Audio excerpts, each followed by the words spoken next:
जो राज्य सरकार है उन्होंने ईपीएस 95 के लोगों को भी 3,000 तक पेंशन देने का वादा किया था। और ये 9 तारीख को, ये गई वाली 9 तारीख को, 9 अक्टूबर को वहाँ पे अच्छी चर्चा हुई। उन्होंने कहा मैं आप ही के काम में लगा हूँ।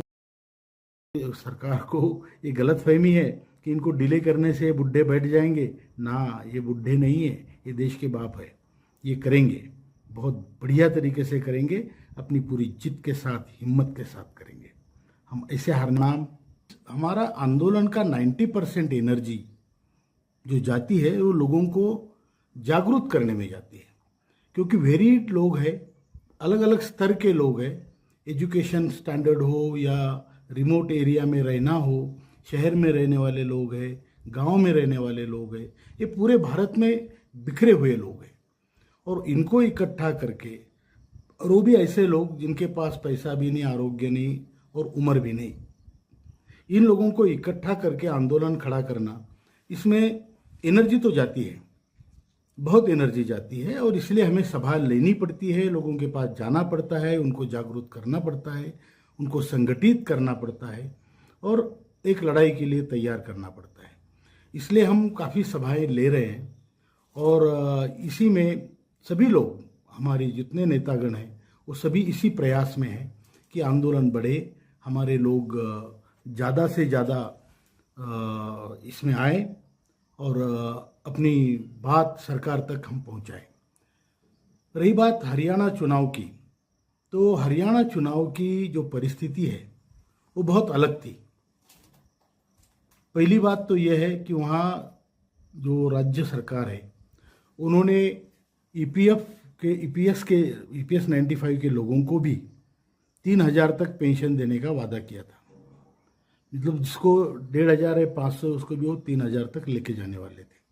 उसका भी असर है और कुछ उनके अच्छे काम होंगे, उसका भी असर होगा।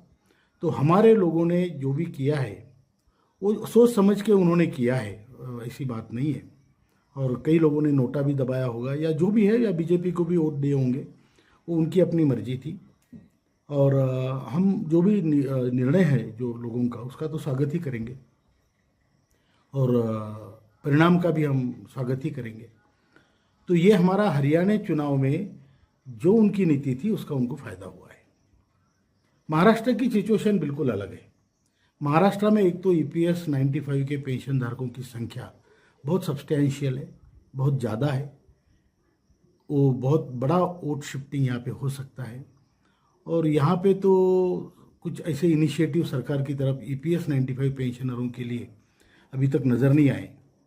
और हमारा तो मतलब पहले से यही नारा है, जो पेंशनरों का, ईपीएस 95 पेंशनरों का काम करेगा वो देश पे राज करेगा। ये हम इस भूमिका पे हम अभी भी निश्चित है, निर्धारित किया है हमारे सीडब्ल्यूसी ने, और उसी के ऊपर हम काम कर रहे हैं। अभी आप देखिए कि चुनाव में जो भी परिस्थिति बनती है, हम तो कोई नॉन पॉलिटिकल ऑर्गेनाइजेशन है, लेकिन लोगों की अपनी भावनाएं हैं, वो तो प्रदर्शित होगी, इसमें कोई डाउट नहीं है। और हम चाहते हैं कि सरकार इसका कॉग्निजेंस ले, हमारा काम करे, ताकि हम भी जो सरकार में बैठा पक्ष है उसका काम कर सके। हम चाहते हैं, हम उनको प्रार्थना करते हैं कि हमारा काम करे और इस हमारी सहायता आपके विजय प्राप्ति में जरूर ले। उत्तर प्रदेश का जो हमारा दौरा है, टूर है, वो भी कर रहे हैं। अभी 23 तारीख को प्रयागराज में हमारी बहुत बड़ी सभा है। जो भी वहाँ उपचुनाव है 10 जगह पे, उसके जो नेतागण हैं हमारे कुछ पर्टिकुलर क्षेत्र के, कॉन्स्टिट्यूएंसी के, वो भी सभा में रहेंगे। और 24 तारीख को हम कानपुर में भी बड़ी सभा ले रहे हैं। और इन सभाओं में पेंशनर को जागरूक तो करेंगे ही, बल्कि जो संगठन की नीति है इलेक्शन के मामले में, जो हमारा कहना है, जो हम उजागर तरीके से हमने कहा है, दिल्ली के जंतर मंतर से कहा है, मुंबई में आज़ाद मैदान से कहा है, वही नीति हम वहाँ प्रसारित करेंगे। हमारी नीति स्पष्ट है, जो पेंशनरों का काम करेगा वो देश पे राज करेगा। क्योंकि ये कोई हमारी ऐसा तो नहीं है कि हम कहीं से कुछ फ्री में मांग रहे हैं या हम कुछ भीख मांग रहे हैं।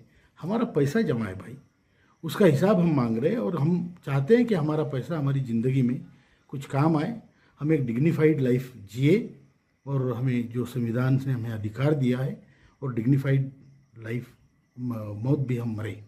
ये इसके लिए ये पूरा संघर्ष है। और उपचुनाव जहाँ जहाँ है या झारखंड में चुनाव है वहाँ हम जा भी ना पाए तो हमारे मैसेज